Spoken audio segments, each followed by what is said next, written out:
눈을 감고 아일랜드의 첫 번째 주인을 상상해 보시겠습니까? 아마도 대부분의 사람들은 창백할 정도로 하얀 피부에 붉은빛이 도는 머리카락, 그리고 뺨을 덮은 죽은 깨를 가진 거대한 체구의 켈트족 전사를 떠올릴 것입니다. 현대의 미디어와 오랜 전설들이 우리에게 심어준 가장 보편적인 이미지이니까요. 하지만 최근 눈부시게 발전한 고고학과 유전학이 수만 년 된 뼈 조각에서 읽어낸 진실은 우리의 이런 굳어진 편견을 단숨에 산산조각냅니다. 이 유럽의 가장 끝자락, 거친 파도가 몰아치는 외딴 섬을 처음으로 밟았던 사람들은 우리의 얕은 상상과는 완전히 다른 낯선 모습을 하고 있었습니다. 그들은 어두운 갈색 피부와 칠흑같이 검은 머리카락, 그리고 그와는 대조적으로 섬뜩할 만큼 푸르게 빛나는 눈동자를 가진 사람들이었습니다. 마치 어둠 속을 꿰뚫어보며 걷는 침묵의 유령 같은 존재들. 이것이 바로 유전자가 과학의 이름으로 증명해낸 아일랜드의 진짜 첫 번째 얼굴입니다. 시간을 거슬러 지금으로부터 약 1만 년 전으로 가보겠습니다. 당시 지구는 가혹했던 마지막 빙하기의 긴 겨울에서 막 깨어나고 있었습니다.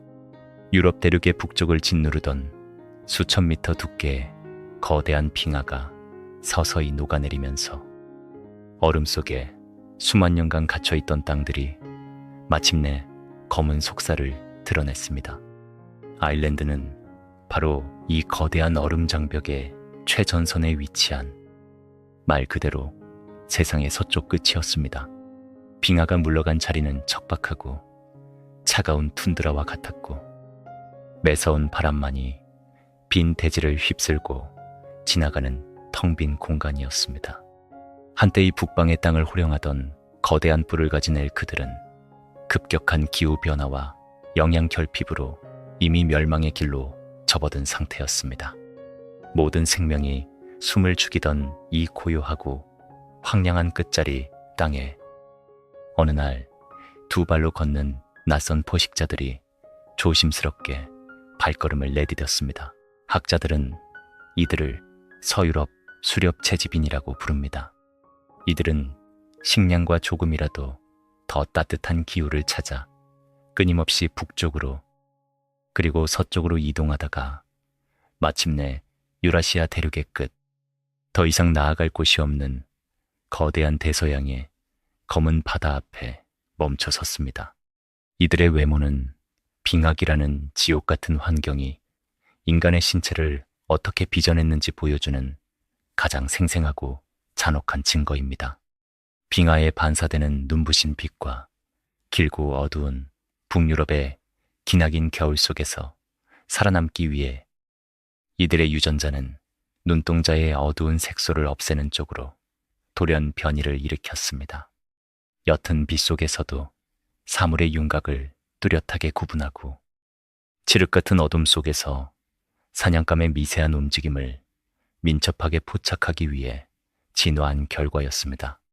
그 신비로운 푸른 눈동자는 오늘날 우리가 생각하는 로맨틱한 미적 기준이 아니라 혹독한 추위와 어둠 속에서 살아남기 위해 인간이 자연에 바쳐야 했던 진화의 값비싼 대가였습니다. 그 차갑고 푸른 눈으로 아무도 없는 이 낯선 땅을 처음 바라보았을 때 그들은 과연 어떤 감정을 느꼈을까요? 드넓은 대양 앞에서 벅찬 희망을 품었을까요? 아니면 되돌아갈 수 없다는 깊은 절망을 느꼈을까요? 이 초기 개척자들의 수는 우리의 상상을 초월할 정도로 적었습니다. 아마도 섬 전체를 통틀어 불과 수천 명 남짓이었을 것으로 추정됩니다.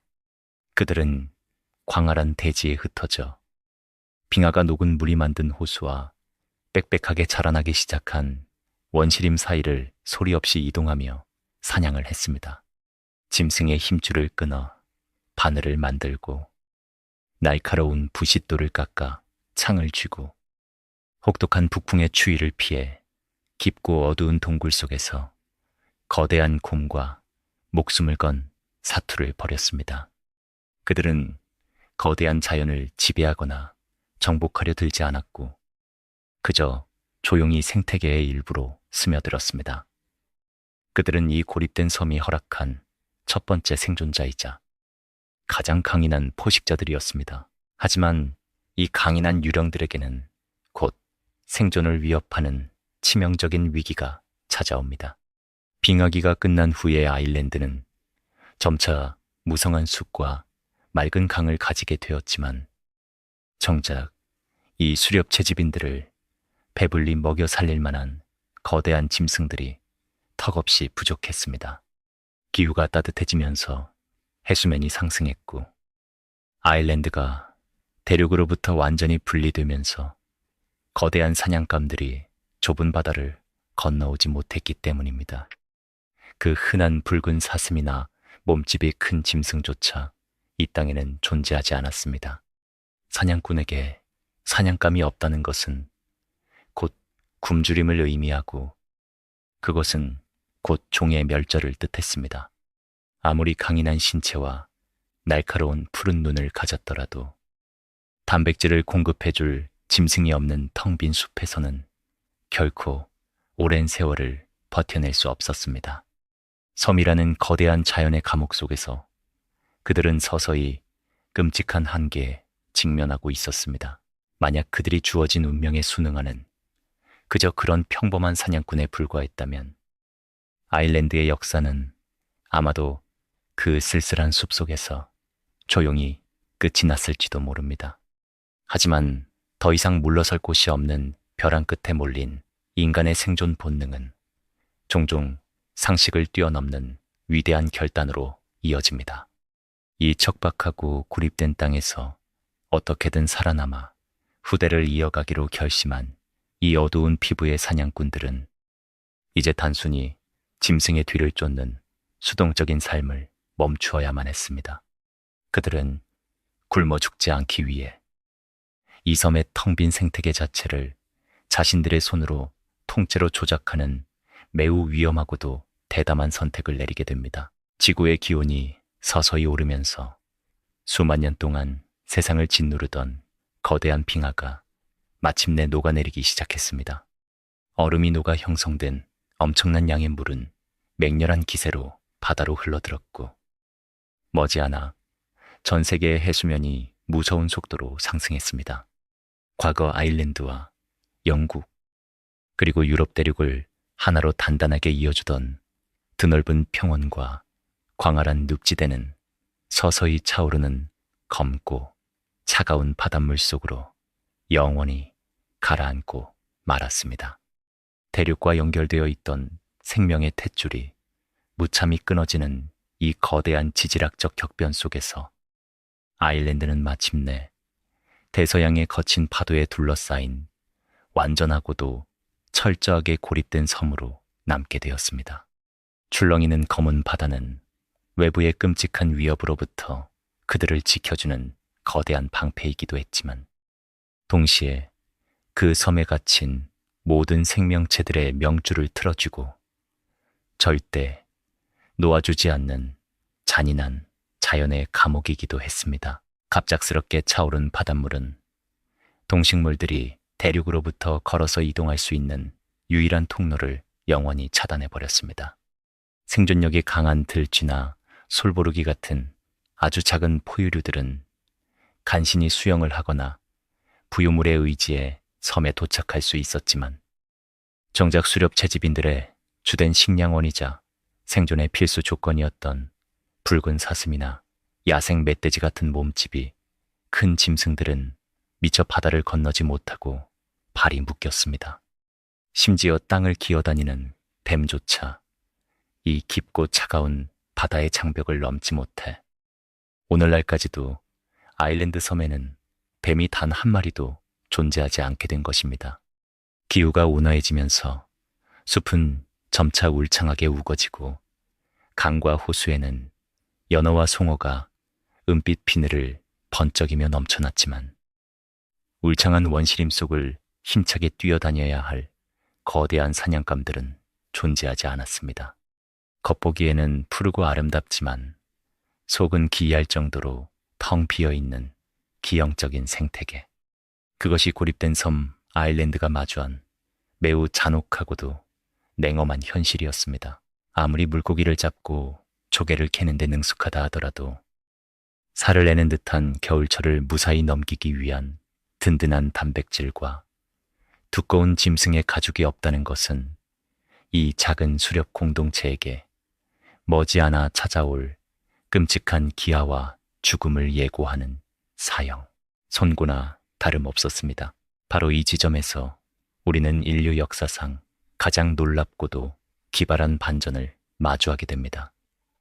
절망적인 기아의 공포와 종의 멸절이라는 위기 앞에서 이 칠흑 같은 머리칼과 푸른 눈을 가진 사냥꾼들은 단지 가혹한 운명을 탓하며 무기력하게 굶어 죽기를 기다리지 않았습니다. 그들은 극한의 위기 속에서 인간의 두뇌가 얼마나 비상하고 끈질긴 생존 기계인지를 스스로 증명해냈습니다. 거친 대양 너머에 있는 이웃한 땅에는 자신들이 간절히 원하는 거대한 사냥감이 무리지어 살고 있다는 사실을 알고 있었던 그들은 매우 무모한 결단을 내립니다.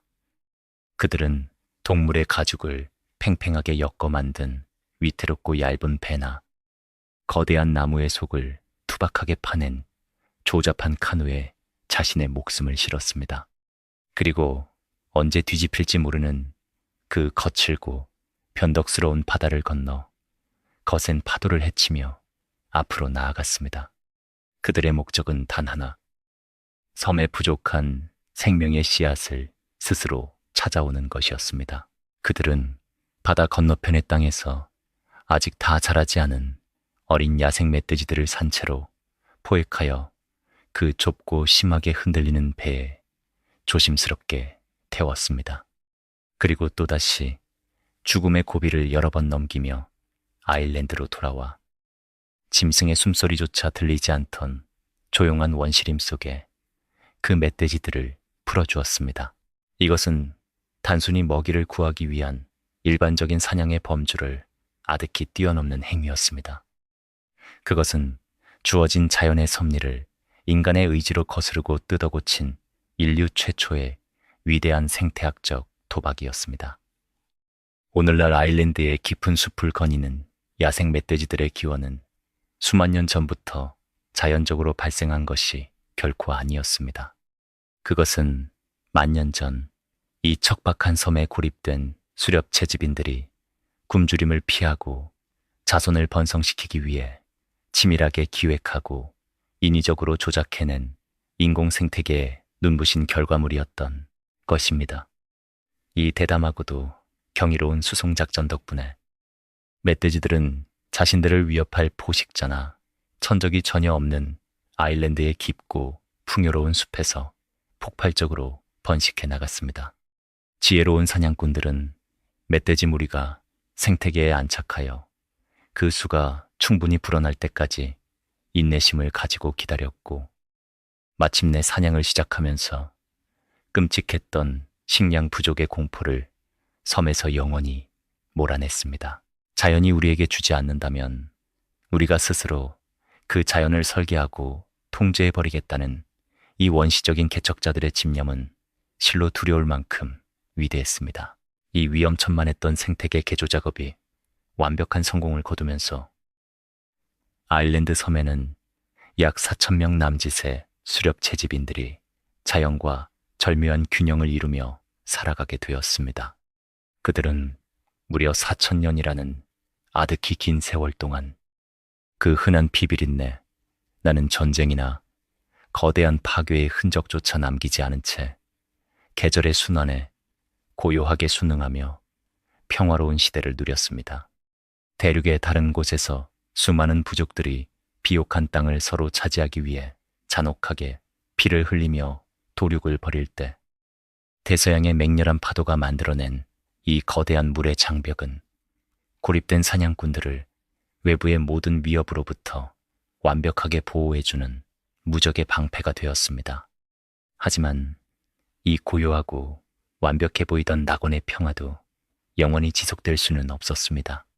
4천년에 걸친 기나긴 침묵을 깨고 어느 날 아득한 수평선 너머로 낯선 배들의 짙은 실루엣이 나타나기 시작했습니다.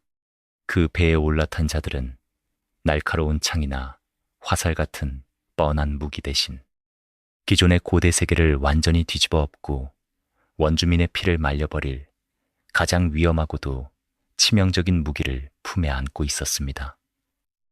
그것은 바로 농업이라는 이름의 작은 씨앗이었습니다. 기원전 3800년경 수천 년 동안 섬의 짙은 안개와 고요한 숲에 갇혀 유지되던 평화는 마침내 그 묵직한 침묵을 깨고 산산조각 날 준비를 하고 있었습니다. 푸른 눈의 사냥꾼들이 바다 건너편을 응시하던 어느 날, 수평선 너머로 이제껏 단 한 번도 본 적 없는 거대한 형체들이 모습을 드러냈습니다. 그것은 짐승의 가죽을 이어붙인 엉성하고 위태로운 배가 아니었습니다. 거대한 나무의 속을 파내어 정교하게 깎아 만든 수십 피트 길이의 육중한 통나무 선단이 거친 물결을 가르며 맹렬히 다가오고 있었습니다. 그 배 위에는 섬의 원주민들과는 전혀 다른 생김새를 가진 사람들이 타고 있었습니다. 칠흑 같은 머리칼에 어두운 피부, 그리고 서늘한 푸른 눈을 가진 사냥꾼들과 달리 새로 도착한 이방인들은 햇빛에 적당히 그을린 밝은 피부와 부드러운 밤색 머리카락, 그리고 대지의 빛깔을 닮은 짙은 갈색과 헤이즐넛색의 눈동자를 가지고 있었습니다. 이들은 도대체 어디서 온 누구였을까요? 이 이방인들의 뿌리를 추적하려면 아일랜드에서 수천 마일 떨어진 아나톨리아, 즉 지금의 중동 지역으로 거슬러 올라가야 합니다. 그곳에서 인류 역사상 가장 위대한 혁명인 농업을 탄생시켰던 농경민들의 후손이 세대를 거듭하며 유럽 대륙을 횡단해 온 것입니다. 이들은 이미 1000년 전에 이웃한 영국 땅에 당도하여 정착해 있었습니다. 하지만 그들은 영국에 도착한 후 무려 1000년이라는 기나긴 세월 동안 좁은 바다를 건너 아일랜드로 넘어오지 못하고 망설여야만 했습니다. 대서양 특유의 변덕스럽고 축축한 기후와 척박한 토양은 그들이 따뜻한 중동에서 가져온 작물들이 뿌리를 내리기에 너무나도 가혹한 환경이었기 때문입니다. 그러나 1000년의 인내와 거듭된 실패 끝에 이 끈질긴 농부들은 마침내 척박한 습기에도 견딜 수 있는 새로운 품종의 보리를 개량해내는데 성공했습니다. 작물의 진화가 마침내 완성되자 그들은 더 이상 주저하지 않고 바다를 건너 세상의 서쪽 끝 최후의 미개척지를 향해 거침없이 담을 올렸습니다. 그들이 아일랜드의 해변에 첫 발을 내디뎠을 때 그들의 통나무 배에는 단순히 굶주린 이주민들만 타고 있었던 것이 아닙니다. 그들은 완전히 새로운 세상의 질서를 통째로 싣고 왔습니다. 배 안에는 가축화된 양과 소떼의 울음소리가 가득했고 그들의 거친 손에는 대지를 일구어 생명을 통제할 씨앗들이 소중하게 쥐어져 있었습니다. 여기서 우리는 아일랜드 역사에 감춰진 놀라운 진실 하나를 마주하게 됩니다. 아일랜드의 찬란한 초기 농경 문화는 섬 내부의 사냥꾼들이 오랜 세월에 걸쳐 자연의 이치를 스스로 깨우치고 발전시킨 자연스러운 결과물이 결코 아니었습니다. 그것은 전혀 다른 유전자와 문화를 가진 원주민들의 입장에서는 외계인과도 같은 이방인들에 의해 어느 날 갑자기 문자 그대로 수입된 완전한 외부의 시스템이었습니다. 씨앗과 가축, 그리고 땅을 지배하는 새로운 기술로 무장한 이들의 상륙은 아일랜드 섬의 운명을 영원히 뒤바꿔 놓을 거대한 폭풍의 신호탄이었습니다. 울창한 숲에 짙은 그림자 속에 몸을 숨긴 채 푸른 눈의 사냥꾼들은 해변에 상륙하여 능숙하게 진지를 구축하는 이 낯선 무리들을 숨죽여 지켜보았습니다. 섬의 원주민들은 숲에 보이지 않는 영혼을 두려워하고 짐승의 뼈를 깎으며 철저히 생태계의 일부로서만 살아가는 법을 아는 자들이었습니다. 반면 새롭게 도착한 이 갈색 눈의 농부들은 자연의 섭리에 순응하는 대신 예리한 돌도끼와 맹렬한 불꽃으로 숲을 베어내고 땅을 파헤쳐 자신들의 입맛에 맞게 생태계를 통제하고 개조하는 법을 아는 무자비한 지배자들이었습니다. 두 세계의 만남은 너무나도 이질적이고 압도적이어서 마치 서로 다른 차원의 세계가 정면으로 충돌하는 것과 같은 숨막히는 긴장감을 불러일으켰습니다. 도망칠 곳 없는 섬이라는 닫힌 공간에서 한 번도 겪어보지 못한 거대한 변화의 물결을 마주한 원주민들이 느꼈을 본능적인 공포와 절망감은 감히 상상조차 하기 어렵습니다. 그렇다면 이 극단적으로 다른 두 집단이 마주쳤을 때 피가 강물처럼 흐르고 살이 찢기는 끔찍한 대량 학살극이 벌어졌을까요? 놀랍게도 현재까지 발굴된 수많은 고고학적 증거들 중 그 어느 곳에서도 두 집단 사이에 대규모 전쟁이나 끔찍한 폭력적 충돌의 흔적은 단 하나도 발견되지 않았습니다. 그들은 날카로운 창과 화살을 겨누며 서로를 파괴하는 원초적인 방식의 전쟁을 선택하지 않았던 것 같습니다. 어쩌면 굶주림에 지친 사냥꾼들은 낯선 농부들이 가져온 풍성하고 달콤한 곡물에 이끌려 조심스럽게 다가가 교역을 시도했을지도 모릅니다. 하지만 무기가 부딪히는 날카로운 파열음과 끔찍한 피비린내가 진동하지 않았을 뿐, 그 겉보기에 고요하고 평화로운 숲속에서는 사냥꾼의 칼날보다 훨씬 더 잔인하고 피도 눈물도 없는 종말의 시계가 차갑게 째깍거리기 시작했습니다.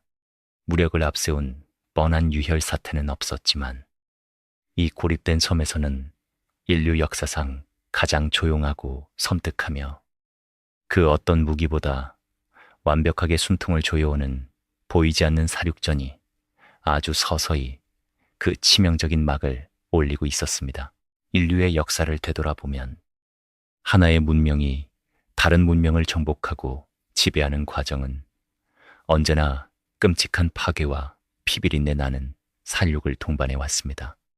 번쩍이는 날카로운 쇳소리와 불타오르는 마을, 그리고 모든 것을 잃은 패배자들의 처절한 비명소리가 우리가 흔히 아는 정복의 뻔한 풍경입니다. 그러나 기원전 3800년경 아일랜드의 깊고 고요한 숲속에서 벌어진 정복의 양상은 완전히 달랐습니다. 그곳에는 뼈를 부수는 무기 부딪히는 소리도, 피에 굶주린 전사들의 분노, 어린 함성도 존재하지 않았습니다. 하지만 그 기묘한 고요함 속에서 조용히 진행된 교체의 과정은 그 어떤 잔혹한 전쟁이나 대학살보다도 더 철저하고 완벽하게 한 민족의 뿌리를 통째로 뽑아버렸습니다. 그것은 단 한 방울의 피도 흘리지 않고 상대의 존재 자체를 지구상에서 지워버리는 무서운 인구학적 정복이자 뼈아픈 유전자 전쟁이었습니다. 그토록 치명적이고 보이지 않는 전쟁의 유일한, 그리고 가장 강력한 무기는 다름 아닌 식량이었습니다. 숲을 헤매며 짐승의 뒤를 쫓고 강물의 물고기와 계절에 따라 피어나는 열매에 전적으로 의존해야 했던 수렵 채집인들의 삶은 언제나 벼랑 끝에 불확실성에 단단히 묶여 있었습니다. 그들은 철저히 자연이 허락하고 베푸는 만큼만 취할 수 있었고, 가혹하고 긴 겨울이 오면 움츠러든 채 굶주림의 고통을 묵묵히 견뎌야만 했습니다. 영양 섭취가 턱없이 부족하고 먹이를 찾아 끊임없이 이동해야 하는 혹독한 환경 속에서 수렵 채집인 여성은 아이를 낳고 기르는데 당연히 매우 긴 터울을 둘 수밖에 없었습니다. 반면 거친 바다를 건너온 갈색 눈의 농경민들의 삶은 아일랜드 섬이 단 한 번도 경험하지 못한 완전히 새로운 우주의 법칙으로 굴러가고 있었습니다. 그들은 자연에 순응하는 대신 대지를 거칠게 파헤치고 통제하여 안정적이고 잉여적인 식량을 끊임없이 쏟아냈습니다. 그들이 세운 튼튼한 울타리 안에는 고기와 젖을 제공할 가축들이 안전하게 자라고 있었고, 비바람을 막아주는 거대한 창고에는 아무리 혹독한 겨울이 와도 버틸 수 있게 해줄 곡식이 산더미처럼 쌓여 있었습니다. 배고픔이라는 원초적인 공포에서 완벽하게 해방된 농경민 여성들은 훨씬 더 짧은 주기로 무수히 많은 아이를 낳을 수 있었고, 풍부한 영양 공급 덕분에 태어난 아이들의 생존율 또한 이전과는 비교할 수 없을 정도로 비약적으로 치솟았습니다. 이 작고 단순해 보이는 식량 확보 방식의 차이는 세대를 거듭할수록 거대한 눈덩이처럼 불어나 무시무시한 결과로 이어졌습니다. 농경민들의 인구는 한 세대가 지날 때마다 기하급수적으로 폭발적으로 2배씩 늘어났습니다. 처음 해변에 불안하게 도착했던 수백 명의 외로운 개척자들은 불과 몇 세대 만에 수천, 수만 명의 거대한 군단으로 불어났습니다. 반면 4,000년 동안 이 고립된 섬의 유일한 주인이었던 수렵 채집인들의 수는 섬 전체를 통틀어 고작 4,000명 남짓에서 비참하게 정체되어 있었습니다. 섬의 곳곳에서 농경민들의 거대한 목재 건물들이 우후죽순 세워지고 가축들의 배부른 울음소리가 커질수록 사냥꾼들이 짐승을 쫓아 달릴 수 있는 공간은 무서운 속도로 쪼그라들었습니다. 최첨단 고고학과 유전자 분석 기술이 흙먼지 속에서 밝혀낸 진실은 더욱 잔인하고 비극적입니다. 사냥으로 힘겹게 연명하던 원주민 여성들 중 상당수는 당장의 굶주림을 피하거나 더 따뜻하고 안정적인 삶을 찾아 농경민들의 거대한 촌락으로 스스로 걸어 들어갔습니다. 대지를 개간하는 농부들은 푸른 눈의 원주민 여성들을 자신들의 확장되는 공동체로 기꺼이 받아들였고, 그렇게 두 이질적인 집단의 피가 서서히 섞이기 시작했습니다. 하지만 이 결합은 결코 두 문화의 대등하고 낭만적인 융합이 아니었습니다. 수적으로 철저하게 압도당한 원주민 남성들은 짝을 잃고 숲의 외곽으로 밀려났으며, 그들의 핏줄은 철저히 도태되어 결국 유전자 지도에서 흔적도 없이 사라져 버렸습니다. 우리를 가장 경악하게 만드는 것은 이 끔찍한 소멸의 과정이 일어나는데 걸린 시간입니다.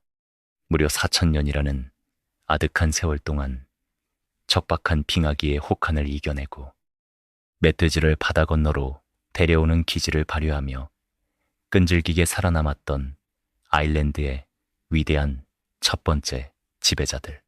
그들은 외부의 칼날이나 끔찍한 전염병에 의해 비참하게 쓰러진 것이 아니었습니다. 농경민들이 상륙한 지 불과 6세대에서 8세대. 시간으로 따지면 고작 200년이라는 믿을 수 없을 만큼 짧은 시간 안에 그들의 고유한 유전자와 언어, 그리고 수천 년을 이어온 원시의 문화는 팽창하는 농경사회의 거대한 인구 해일 속으로 완벽하게 삼켜지고 말았습니다. 이것이 바로 진화와 생존이 보여주는 가장 소름 끼치고 잔인한 얼굴입니다. 무력으로 적의 심장에 창을 꽂고 굴복시킬 필요조차 없었습니다. 그저 압도적인 번식의 속도로 공간을 차지하고 상대를 천천히 포위하여 흡수해버리면 다 그만이었던 것입니다. 농부들이 품고 온 작은 씨앗은 그 어떤 예리한 무기보다도 빠르고 완벽하게 오래된 세상을 파괴했습니다. 그렇게 아일랜드의 고요한 숲을 호령하던 푸른 눈의 사냥꾼들은 역사의 뒤안길로 영원히 사라졌습니다. 하지만 승리자들의 멈출 줄 모르는 무서운 인구 팽창은 곧이어 또 다른 끔찍한 재앙을 잉태하고 있었습니다. 폭발적으로 늘어나는 잎들을 모두 먹여 살리기에는 기존의 좁은 개간지로는 턱없이 부족해졌습니다. 새로운 지배자들의 탐욕스러운 시선은 이제 섬 전체를 무겁게 덮고 있던 수천 년 된 거대한 원시림을 향하고 있었습니다. 마침내 그들은 자신들의 배를 불리기 위해 낙원을 통째로 불태울 준비를 마쳤습니다. 폭발적으로 팽창하는 인구를 먹여 살리기 위해 새롭게 섬의 주인이 된 농경민들은 끝없는 굶주림에 시달리는 거대한 괴물과도 같았습니다. 그 괴물의 탐욕스러운 입을 채우기 위해 그들이 선택한 사냥감은 다름 아닌 아일랜드 섬 전체를 짙고 푸르게 뒤덮고 있던 수천 년 된 거대한 원시림이었습니다. 하늘을 찌를 듯 솟아오른 소나무와 자작나무 숲은 빙하기 이후 자연이 공들여 빚어낸 생명의 요람이었지만 대지를 철저히 통제하려는 농부들의 눈에는 그저 당장 베어내고 불태워야 할 거추장스러운 장애물에 불과했습니다. 그들은 날카롭게 갈고 닦은 녹색 돌도끼를 쥐고 숲의 가장자리부터 무자비하게 나무들을 베어 넘기기 시작했습니다. 그리고 잘려나간 거대한 나무의 몸통과 메마른 잎사귀들 위로 시뻘건 불꽃을 던졌습니다.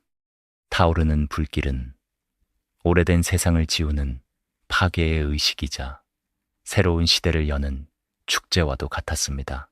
이른바 화전농업이라 불리는 이 맹렬하고 파괴적인 방식은 처음에는 놀라운 마법처럼 보였습니다.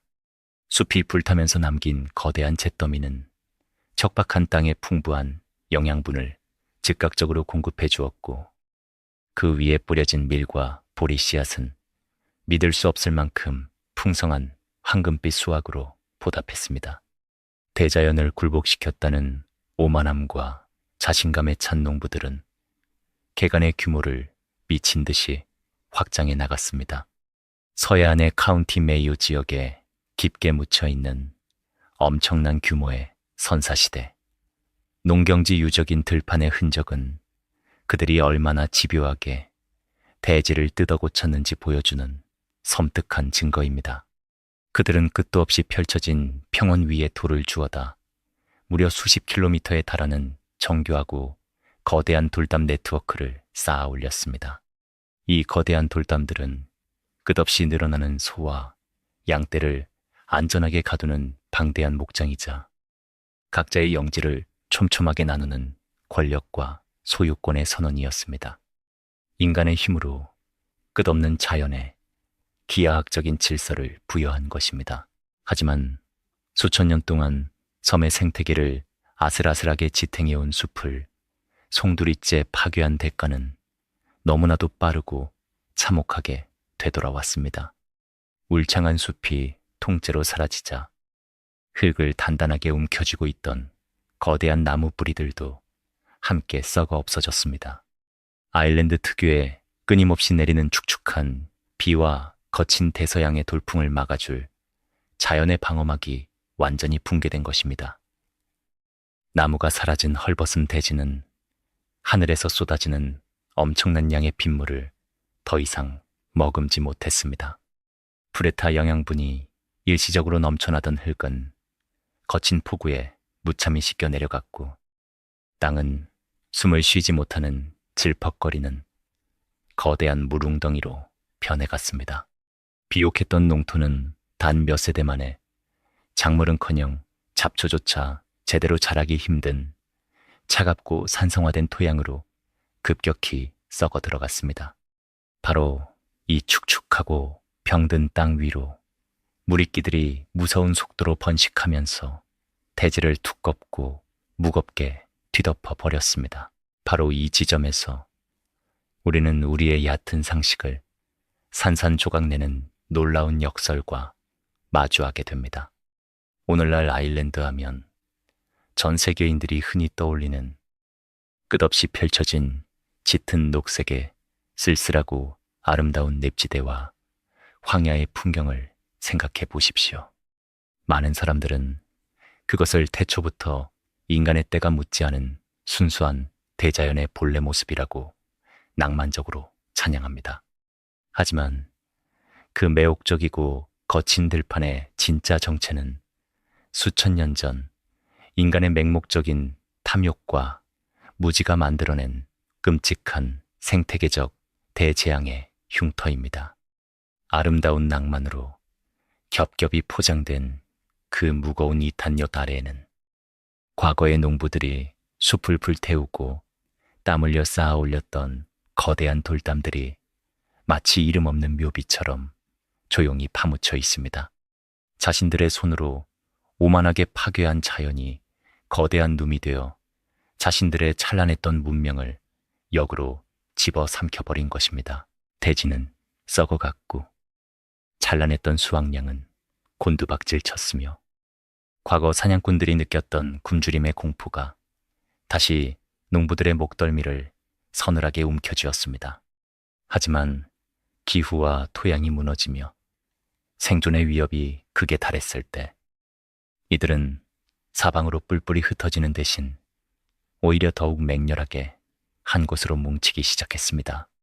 도저히 통제할 수 없는 맹목적인 자연의 분노 앞에서 깊은 무력감과 절망적인 공포를 느낀 인간은 그 극단적인 두려움을 잠재우기 위해 눈에 보이지 않는 거대하고 압도적인 권력과 종교라는 새로운 환상에 미친 듯이 매달리게 됩니다. 땅이 생명력을 잃어가는 것을 지켜보며 그들은 이제 땅을 넘어 하늘과 시간, 그리고 태양을 지배하려는 헛되고도 위대한 망상에 빠져들었습니다. 그리고 그것은 곧 아일랜드 섬 전체에 수십 톤에 달하는 거대한 바위들이 기괴하고 장엄하게 솟아오르는 무서운 신호탄이 되었습니다. 자연의 무자비한 보복 앞에서 굶주림과 죽음의 공포에 직면한 농경민들은 이제 서서히 썩어가는 대지 대신 영원히 변치 않는 절대적인 영혼에 눈을 돌리기 시작했습니다. 섬 전역의 쓸쓸한 언덕과 축축한 안개가 낀 들판 위로 수십 톤에 달하는 기괴하고 거대한 바위들이 하나둘씩 솟아오르기 시작한 것은 바로 이 무렵입니다. 고고학자들이 거성묘 혹은 고인돌이라 부르는 이 거대한 돌의 구조물들은 단순한 무덤이나 우연한 산물이 결코 아니었습니다. 수십 톤의 육중한 덮개돌을 허공에 띄워 올리기 위해 여러 개의 받침돌을 굳건하게 세운 이 거대한 건축물들은 척박한 땅 위에 새겨진 인간의 맹렬한 저항이자 걷잡을 수 없는 거대한 두려움이 낳은 광기의 결정체였습니다. 하지만 이 육중한 돌덩어리들이 시대를 넘어 우리에게 조용히 속삭이는 진짜 무서운 진실은 종교적인 숭고함이나 죽은 자를 향한 경건한 애도가 아닙니다. 그것은 바로 이 고립되고 좁은 섬에 피도 눈물도 없는 끔찍한 계급사회와 절대 권력이 탄생했음을 알리는 차갑고 무거운 선언문입니다. 잠시 그 까마득한 옛날로 돌아가 이 거대한 돌을 맨몸으로 옮기는 참혹한 노동의 현장을 상상해 보십시오. 바퀴라는 획기적인 도구조차 아직 발명되지 않았고 강철은커녕 변변한 금속 도구 하나 존재하지 않던 척박한 석기 시대였습니다. 수십 톤에 달하는 거대한 바위를 먼 채석장에서 거칠게 떼어내어 수 킬로미터, 때로는 수십 킬로미터 떨어진 험준한 언덕 위로 끌어올리는 작업은 그저 몇몇 농부들이 선의로 모여 품앗이하듯 해낼 수 있는 일이 절대 아니었습니다. 그것은 수백, 수천 명의 건장한 성인 남성들이 오직 하나의 단일한 목적을 위해 자신의 밭을 일구는 생업을 포기하고 짐승처럼 굵은 밧줄을 끌어야만 간신히 해낼 수 있는 엄청난 규모의 토목 공사였습니다. 식량이 턱없이 부족해져가는 끔찍한 위기의 시대에 그토록 귀중하고 엄청난 노동력과 자원을 단지 돌을 옮기는 데 쏟아부었다는 것은 과연 무엇을 의미할까요? 그것은 누군가 보이지 않는 채찍을 들고 그 수많은 사람들의 노동력을 강제로 착취하고 완벽하게 통제할 수 있는 압도적인 권력을 이미 쥐고 있었다는 것을 뜻합니다. 불평등과 지배계급이라는 인간 사회의 가장 오래되고 어두운 그림자가 이 외딴 섬에 짙게 드리워진 것입니다. 이 새로운 권력자들의 비대한 자아를 완벽하게 증명해주는 매우 흥미롭고도 이질적인 유물이 바로 포셀라나이트라고 불리는 녹색 빛깔의 섬세한 돌도끼입니다. 이 도끼들은 이전 세대의 사냥꾼들이 거친 숲을 베어내고 짐승의 뼈를 부술 때 사용하던 투박하고 실용적인 생존 도구와는 완전히 그 궤를 달리합니다. 고운 모래와 가죽으로 수백, 수천 번을 끈질기게 문질러 거울처럼 매끄럽게 광을 낸 이 아름답고 영롱한 돌도끼는 정작 굵은 나무를 내리찍는 순간 그 아름다운 날이 산산조각 나버릴 정도로 실용성과는 거리가 멀었습니다. 그렇다면 그들은 왜 이토록 밭을 가는데 아무런 쓸모도 없는 물건을 만드는데 엄청난 시간과 정성을 쏟았던 것일까요? 이 도끼는 나무를 베기 위한 연장이 아니라 평범한 사람들의 무릎을 꿇리기 위한 최초의 지휘봉이자 권력의 찬란한 상징이었기 때문입니다. 자신은 결코 흙투성이가 되어 밭을 갈지 않으며 오직 저 높은 곳에서 명령만 내리는 신성하고 고귀한 존재임을 백성들의 뇌리에 각인시키기 위한 물리적이고 시각적인 징표였던 것입니다. 권력의 달콤한 맛을 알아버린 최초의 지배자들이 탄생하는 순간입니다.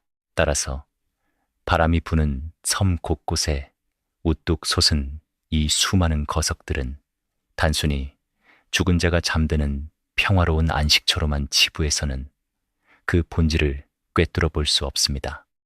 이미 숨이 끊어지고 썩어가는 시신은 수십 년의 세월과 수천 명의 땀방울이 응집된 이토록 거대한 기념비를 스스로 필요로 하지 않기 때문입니다. 이 압도적인 바위 요새들은 언젠가 썩어 없어질 나약한 육신을 가진 살아있는 왕들이 자신들의 흔들리지 않는 절대적인 권위를 뽐내기 위해 허공에 대고 내지른 오만한 비명과도 같습니다. 그들은 굶주린 백성들에게 식량을 분배하는 세속적인 권력뿐만 아니라 죽음 너머의 영적인 세계까지 완벽하게 통제하는 신성한 제사장으로서의 권력, 즉 신권과 왕권을 동시에 쥐고 섬의 모든 생명체들을 발 아래 두었습니다. 자연이 내리는 거대한 재앙 앞에서 한없이 무기력했던 인간은 역설적으로 그 공포를 이겨내기 위해 동족을 노예로 삼고 그 위에 군림하는 끔찍한 괴물을 스스로 빚어낸 것입니다. 가장 질 좋은 녹색 도끼를 손에 단단히 쥐고 핏발선 눈으로 거대한 돌덩어리 위에서 군림하던 이 최초의 왕들은 곧 끝을 모르는 맹목적인 탐욕에 휩싸였습니다. 평범한 인간들을 짐승처럼 부려 거대한 돌담을 높이 쌓고 자신들의 물리적인 영역을 지배하는 것만으로는 그들의 기형적으로 팽창하는 자아를 더 이상 채울 수 없었습니다. 그들은 나약한 인간의 왕을 넘어 진정한 의미의 초월적인 신이 되고 싶어 했습니다.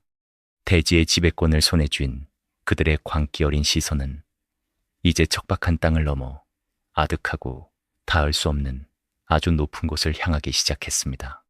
그들의 거대한 야망은 그저 인간의 짧은 시간을 통제하는 것을 훌쩍 넘어섰습니다. 그들은 계절의 영원한 순환을 지배하고 온 세상을 비추는 저 거만한 태양마저 자신들의 어두운 돌무덤 속으로 기어들어와 무릎 꿇게 만들 무시무시하고도 경이로운 건축물을 기획하기 시작했습니다. 절대 권력자들의 시선은 이제 대지를 넘어 까마득한 하늘로 향했습니다. 평범한 인간의 육신과 노동을 지배하는 것을 넘어 우주의 섭리이자 생명의 근원인 저 거만한 태양마저 자신들의 권위 아래 무릎 꿇리려는 이 오만하고도 경이로운 집념은 기원전 3200년경 아일랜드 동부의 보인 계곡에서 인류 역사상 가장 놀라운 건축물 중 하나를 탄생시켰습니다. 바로 뉴그레인지입니다.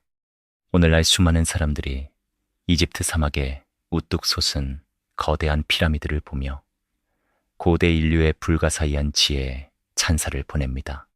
하지만 아일랜드의 이 거대한 돔 형태의 무덤은 이집트 파라오들의 대피라미드보다 무려 500년이나 앞서 지어졌고 영국의 스톤헨지보다도 수백 년 전에 이미 완성된 그야말로 시대를 아득히 초월한 초고대 문명의 찬란한 결정체였습니다. 매서운 바닷바람이 몰아치는 척박한 유럽의 가장 서쪽 끝, 완전하게 고립된 외딴 섬에서 밭을 일구던 농부들의 후손들이 오직 맨손과 돌 도구만으로 당시 세계 최고 수준의 기하학과 천문학 그리고 토목공학을 독자적으로 완성해낸 것입니다.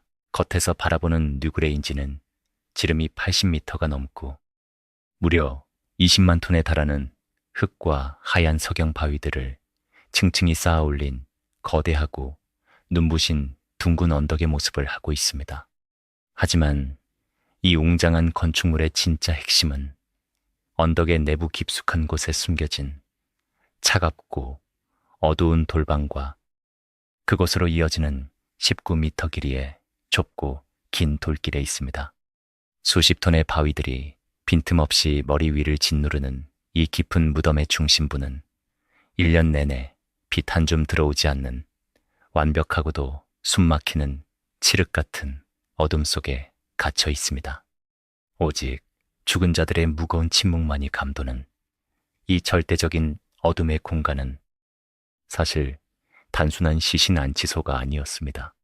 놀랍게도 이 거대한 돌산 전체가 1년에 단 하루 오직 하나의 특별하고 신성한 목적을 위해 밀리미터 단위로 치밀하게 설계된 거대하고 정교한 광학기계이자 시간의 덫이었습니다. 그 특별한 하루는 바로 1년 중 낮이 가장 짧고 밤이 가장 긴 날, 즉 동지입니다. 농사를 짓는 고대인들에게 태양의 힘이 가장 약해지는 동지는 곧 세상의 끝이자 빛이 영원히 죽고 끝없는 어둠과 혹독한 추위가 대지를 지배하게 될지도 모른다는 원초적인 공포가 극에 달하는 날이었습니다. 뉴그레인지를 지배하던 왕이자 제사장들은 백성들의 그 깊은 공포를 완벽하게 통제하기 위해 수학과 천문학이라는 가장 이성적인 지식을 동원하여 가장 비이성적이고 신비로운 기적을 연출해냈습니다. 동짓날 아침, 차가운 지평선 위로 희미한 겨울의 붉은 태양이 떠오르는 바로 그 짧은 순간, 두꺼운 돌문 위쪽에 교묘하게 뚫어놓은 아주 작은 틈새로 한 줄기 강렬한 빛이 마치 예리한 창날처럼 어둠을 꿰뚫고 들어옵니다. 그 빛의 띠는 19m에 달하는 좁고 어두운 통로의 바닥을 천천히 기어 올라가며 거대한 돌벽을 어루만지고 마침내 무덤 가장 깊숙한 곳에 자리한 십자가 모양의 차가운 방을 찬란한 황금빛으로 거세게 불태웁니다. 이 황홀하고 도 기적 같은 빛의 향연은 1년 중 오직 동지 무렵 단 17분 동안만 허락되는 짧은 마법입니다. 이 숨막히는 빛의 연출을 만들어내기 위해 고대의 천재적인 설계자들은 지구의 기울기와 태양의 미세한 궤적 변화를 수십 년에 걸쳐 완벽하게 관찰하고 계산해냈습니다. 어둠의 방이 빛으로 가득 차오르는 그 경이로운 순간, 무덤 밖에서 추위에 떨며 지켜보던 백성들의 눈의 왕은 그저 평범한 지배자가 아니었습니다. 그는 죽어가는 태양의 목줄을 쥐고 지하 세계로 직접 끌고 들어와 억지로 생명을 불어넣고 다시금 얼어붙은 대지에 따뜻한 봄의 숨결을 토해내게 만드는 위대하고 전능한 신 그 자체였습니다. 권력자들은 돌과 빛을 이용해 태양마저 길들여 버린 것입니다. 이 무서운 지식의 힘은 대중의 이성을 완벽하게 마비시켰고 지배자의 지위를 감히 쳐다볼 수도 없는 영원하고 신성한 영역으로 단숨에 끌어올렸습니다. 하지만 이 찬란한 빛의 기적 앞에서 우리는 매우 끔찍하고도 근본적인 질문 하나를 던져야만 합니다. 평생 뼈가 부서지도록 무거운 돌을 날라야 했던 평범한 농부들은 결코 무덤의 주인이 될 수 없었을 것입니다. 그렇다면 수만 톤의 바위를 쌓아 올리고 태양의 궤도까지 치밀하게 계산해낸 이토록 위대하고 신성한 빛의 성전 한가운데에 영원히 잠들 수 있는 특권을 누린 자들은 도대체 누구였을까요? 무려 5,000년이라는 아득한 세월 동안 차가운 돌무덤 속에 굳게 감춰져 있던 이 위대한 태양 지배자들의 정체가 최근 첨단 유전자 분석 기술을 통해 마침내 그 충격적인 민낯을 세상에 드러냈습니다. 영광스러운 빛의 방 바닥에서 수습된 한 뼈 조각이 우리에게 들려주는 차가운 유전자의 암호는 이 찬란했던 초고대 문명이 겉으로는 얼마나 기괴하고 속으로는 얼마나 소름 끼치는 끔찍한 죄악 위에 세워져 있었는지를 너무나도 잔인하게 폭로하고 있습니다. 5,000년 동안 굳게 닫혀있던 뉴그레인지의 차가운 무덤 속 태양의 황금빛이 1년에 단 한 번 어루만지고 지나가는 가장 깊고 신성한 방의 중심에는 한 남자의 뼈 조각이 고요히 안치되어 있었습니다. 수백 년 동안 고고학자들과 역사학자들은 이 뼈의 주인이 누구인지, 도대체 어떤 위대한 업적을 남긴 영웅이기에 이토록 경이로운 빛의 성전을 독차지하고 영원의 안식을 누릴 수 있었는지 끊임없이 질문을 던졌습니다. 그리고 최근 수천 년의 묵직한 침묵을 깨고 뼛속 깊은 곳에 숨겨진 비밀을 완벽하게 읽어내는 첨단 유전자 분석 기술이 마침내 그 거대한 질문에 대한 소름 끼치고 충격적인 해답을 세상에 내놓았습니다. 겨울의 태양빛이 온전히 모이는 그 방, 한가운데 누워있던 뼈의 주인은 평범한 인간이 아니었습니다. 그의 유전자 지도에 선명하고도 잔인하게 새겨진 진실은 그가 친남매 사이에서 태어난 극단적인 1차 근친상간의 결과물이라는 사실이었습니다.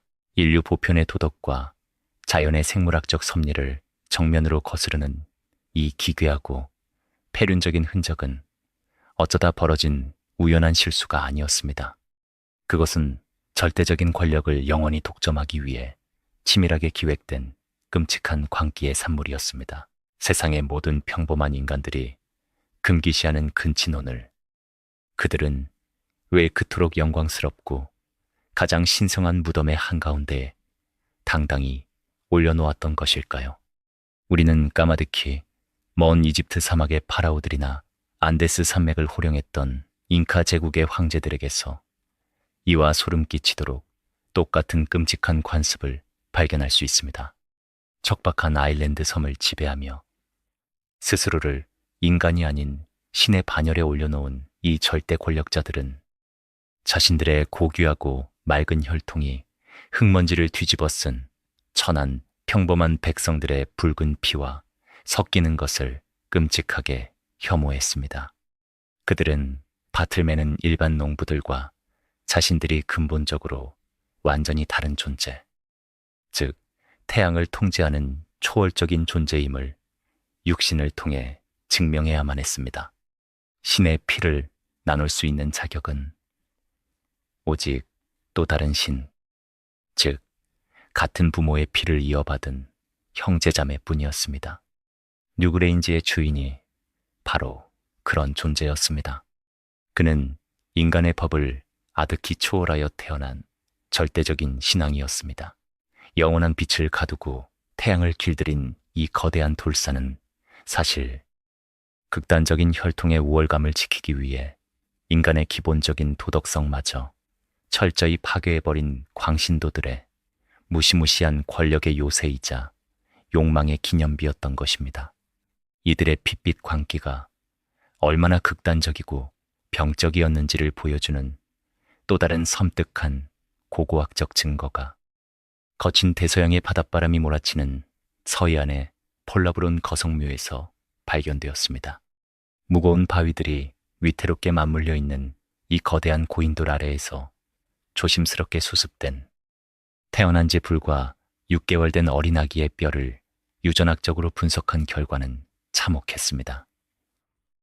이 불쌍한 아기 역시 권력자들의 끝없는 근친상간이 낳은 치명적인 유전적 결함을 안고 태어난 중증 다운 증후군 환자였습니다. 식량이 부족하고 생존 환경이 냉혹했던 척박한 고대 사회에서 노동력을 전혀 발휘할 수 없는 기영아는 태어나자마자 숲에 무참히 버려지거나 조용히 죽임을 당하는 것이 일반적이고도 잔혹한 생존의 법칙이었습니다. 그러나 이 신앙의 일족은 완전히 달랐습니다. 그들은 심각한 장애를 가지고 태어난 이 짧은 생명의 아기를 매우 끔찍하게 애지중지 돌보았고, 아기가 숨을 거두자 섬에서 가장 신성하고 웅장한 거성묘의 중심에 정성스럽게 안치했습니다. 그들의 기형적이고 맹목적인 신앙체계 속에서는 그런 극단적인 유전적 결함이나 기형조차도 보통의 인간들과는 확연히 구분되는 신의 특별한 징표로 여겨졌던 것입니다. 어쩌면 그들은 이 장애를 가진 아기가 보이지 않는 영혼의 세계와 직접 소통할 수 있는 신성한 영매라고 굳게 믿고 숭배했을지도 모릅니다. 자연의 법칙을 철저히 유린하고 끔찍한 유전적 질병의 위험을 감수하면서까지 그들이 이토록 필사적이고 집요하게 지키려 했던 혈통의 비밀은 과연 무엇이었을까요? 어쩌면 그 끔찍한 근친혼의 굴레는 이미 수백 년 전에 자신들의 조상인 농경민들에게 완벽하게 삼켜져 멸종해버린 섬의 최초 원주민들, 그 칠흑 같은 머리칼과 섬뜩할 정도로 푸르게 빛나던 눈동자를 자신들의 핏줄 속에 인위적으로 부활시키고 영원히 보존하려는 무섭고도 처절한 권력의 몸부림이었을지도 모릅니다. 완전히 사라진 옛 사냥꾼들의 그 기이하고 신비로운 신체적 특징을 다른 인간들은 함부로 가질 수 없는 지배계층만의 고유한 신성함으로 포장하려 했던 것입니다. 영원한 권력을 거머쥐기 위해 스스로 괴물이 되는 길을 주저없이 선택한 신왕들, 찬란하게 빛나는 누구레인지의 아름다운 겨울, 태양빛 이면에는 이토록 잔혹하고 숨막히는 권력의 어두운 그림자와 인간의 끝없는 탐욕이 짙게 편리를 들고 있었습니다. 하지만 그들이 아무리 거대한 바위를 수천 개씩 쌓아 올리고 친남매의 피를 섞어가며 자신들을 전지전능한 신의 반열에 올려놓았다 한들 세상의 모든 것을 집어삼키며 앞으로 나아가는 잔인하고 거대한 역사의 수레바퀴를 영원히 멈출 수는 없었습니다. 신왕들은 자신들이 지은 굳게 닫힌 돌무덤 속에서 영원한 권력과 불멸을 꿈꾸었지만 거친 파도가 출렁이는 좁은 바다 너머의 넓은 세상은 이미 느릿느릿한 돌과 뼈의 시대를 끝내고 있었습니다. 대륙에서는 모든 단단한 것을 녹여버릴 듯한 뜨거운 불꽃을 피우고 인간의 살을 단숨에 베어버릴 치명적이고 예리한 쇠붙이를 벼려내고 있었습니다. 거성 문명이라는 거대한 종교적 환상이 만들어낸 이 기괴하고도 위대한 섬의 철권 통치는 이제 곧 바다를 건너 섬에 상륙할 전혀 다른 차원의 파괴적인 힘 앞에서는 한낱 부서지는 모래성처럼 허무하게 무너져 내릴 피할 수 없는 운명의 시간을 초조하게 맞이하고 있었습니다. 기원전 3000년기 중반, 영원히 흔들리지 않을 것만 같았던 거성 문명의 끔찍한 철권 통치에도 마침내 파멸의 그림자가 무겁게 들이우기 시작했습니다. 바다 너머 넓은 대륙에서 폭풍처럼 몰아친 거대한 기술과 문명의 변화는 세상의 끝에 자리 잡은 이 고립된 섬조차 조용히 내버려 두지 않았습니다. 수천 년 동안 짐승의 뼈를 깎고 돌을 정교하게 갈아 쓰던 이 섬의 고요하고 차가운 해변에 어느 날 햇빛을 받아 불길하게 번쩍이는 이질적인 물질을 손에 쥔 새로운 이방인들이 거센 파도를 뚫고 당도했습니다. 그들은 흙과 돌을 만지던 평범한 농부들이 아니었습니다. 그들은 뜨거운 불덩어리 속에서 구리와 주석을 녹여내어 인간의 살을 단숨에 갈라버릴 수 있는 치명적이고 예리한 무기를 주조해내는 법을 아는 자들이었습니다. 바야흐로 피비린내. 나는 청동기 시대의 서막이 이 척박한 고립의 섬에도 마침내 그 잔혹한 막을 올린 것입니다. 돌과 흙으로 거대하게 쌓아올린 신앙들의 압도적인 종교적 권력은 이 날카롭고 단단한 새로운 금속 앞에서는 한없이 무기력하고 나약했습니다. 한때 권력의 절대적인 상징이자 지배자의 지휘봉이었던 아름다운 녹색 돌도끼는 날이 선 청동검의 매서운 일격 한 번에 허무하게 두 동강 나버렸습니다. 평범한 백성들의 눈과 귀를 멀게 하고 이성을 철저히 샌남했던 신비로운 주술과 태양의 마법은 눈앞에서 번쩍이며 실질적인 죽음을 부르는 금속의 파괴적인 물리력 앞에서 그 두려운 권위를 순식간에 상실했습니다. 금속이라는 마법 같은 물질은 인간의 욕망을 완전히 다른 방향으로 비틀어 놓았습니다. 거석을 세우기 위해 수천 명이 하나의 종교적 목표 아래 짐승처럼 복종하던 집단주의적 광기의 시대는 끝이 났습니다. 그 자리를 대신하여 희귀한 구리 무기와 화려하게 빛나는 황금 장신구를 개인적으로 독점하고 과시하려는 지극히 세속적이고 폭력적인 새로운 형태의 지배 계급이 섬의 주도권을 거칠게 움켜쥐었습니다. 치명적인 무기와 발달한 문명을 품고 상륙한 이 새로운 이주민들은 과거 농경민들이 그랬던 것처럼 피가 강물처럼 흐르는 끔찍한 사륙전을 벌이지는 않았습니다. 대신 그들은 닫힌 섬의 생태계 속에서 또 한 번의 거대한 인구학적 융합과 유전적 흡수를 만들어냈습니다. 수천 년 전 갈색 눈의 농경민들이 푸른 눈의 사냥꾼들을 자신들의 압도적인 인구와 핏줄 속으로 완전히 익사시켰듯 청동기를 든 낯선 이방인들의 피가 다시 거성 문명, 신앙들의 몰락한 후예들과 빠르게 뒤섞이기 시작했습니다. 뉴그레인지를 억압적으로 지배하며 그토록 집요하게 순수성을 지키려 했던 핏빛 광기의 기형적인 혈통은 더 이상 특별하거나 신성한 것으로 여겨지지 않았습니다. 그들은 그저 수많은 지방 족장 중 하나로 비참하게 몰락하거나 새로운 지배 세력의 핏줄 속으로 흔적도 없이 흩어지고 녹아들어갔습니다. 권력을 단단하게 유지하던 무서운 공포와 맹목적인 믿음이 산산조각나자 섬 전역에 오만하게 우뚝 솟아있던 거대한 돌무덤들도 서서히 사람들의 기억 속에서 버림받고 잊히기 시작했습니다.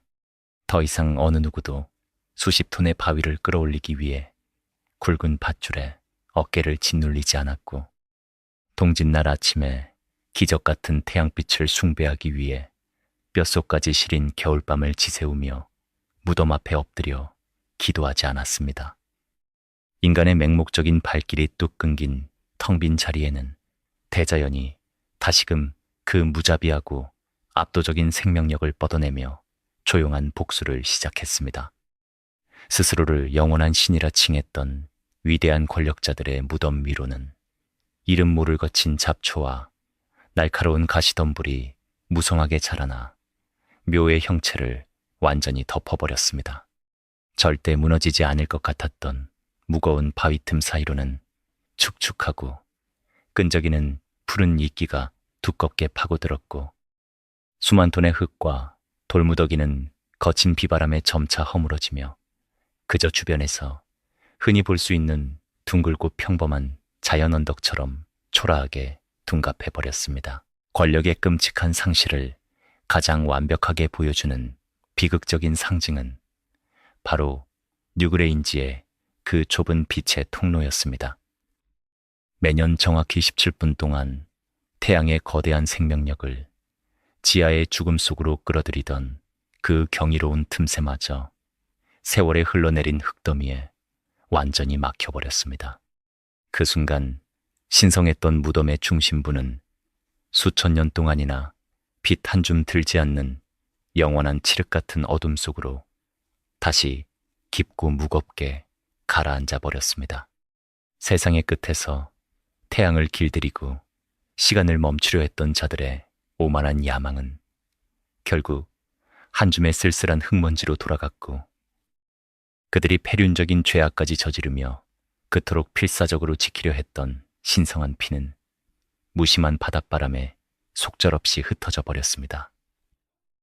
영원한 제국은 존재하지 않으며 스스로를 우주의 지배자라 굳게 믿었던 절대 권력조차도 대자연의 흐름과 새로운 금속 기술의 거대한 물결 앞에서는 한낱 부서지고 바스러지는 파도의 하얀 거품에 불과했던 것입니다.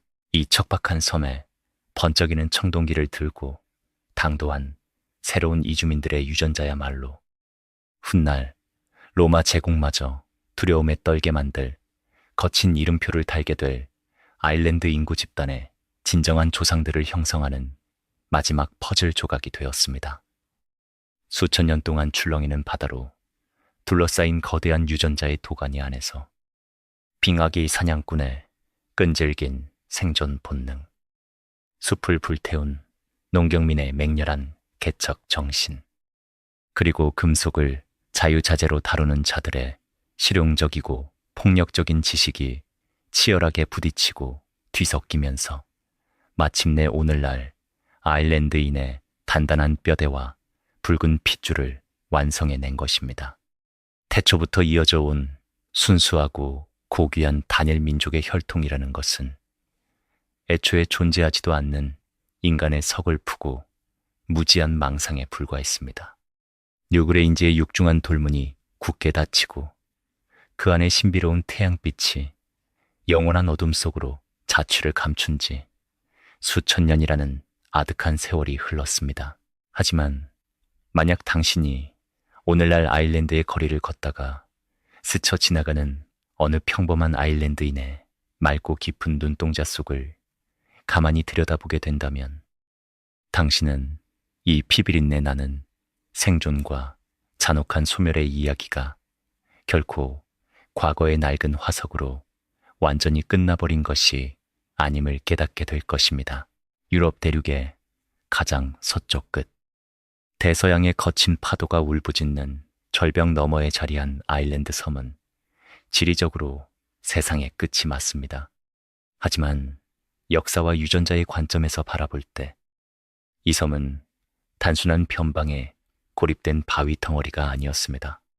오히려 이곳은 대륙에서 밀려난 자들, 쫓겨난 자들, 그리고 새로운 세상을 갈망하며 바다를 건너온 모든 문명과 혈통이 최종적으로 쏟아져 들어와 하나로 뒤엉키는 거대한 유전자의 용광로이자 역사의 거대한 깔때기였습니다.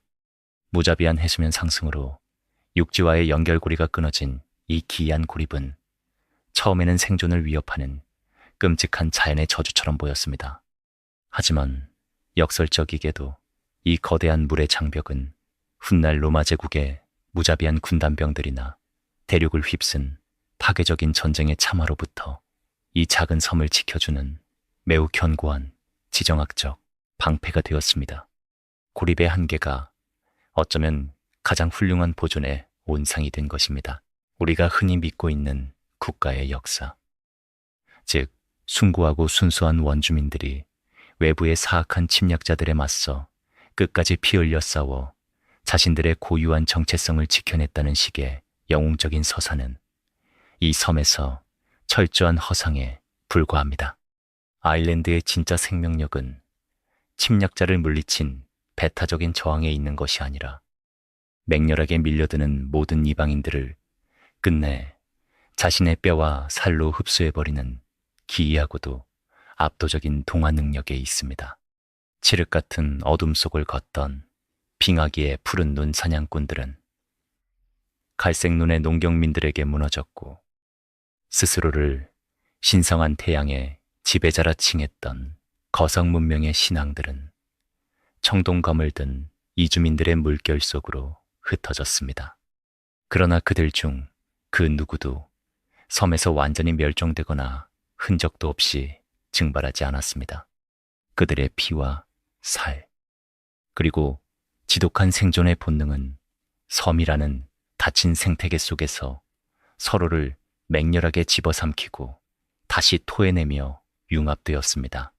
그 결과 침략자의 유전자는 원주민의 유전자와 뒤섞여 섬의 토양에 단단히 뿌리를 내렸고, 이방인들은 어느새 가장 열렬하고 끈질긴 아일랜드인으로 변모해 갔습니다. 만년이라는 아득하고 까마득한 세월이 흘렀습니다. 얼음으로 덮인 툰드라를 누비던 그 원시적인 사냥꾼들의 웅장한 서사시는 끝이 났고, 태양을 가두려 했던 오만한 제사장들의 돌무덤은 이름 모를 들꽃과 이끼가 덮인 언덕으로 변했습니다.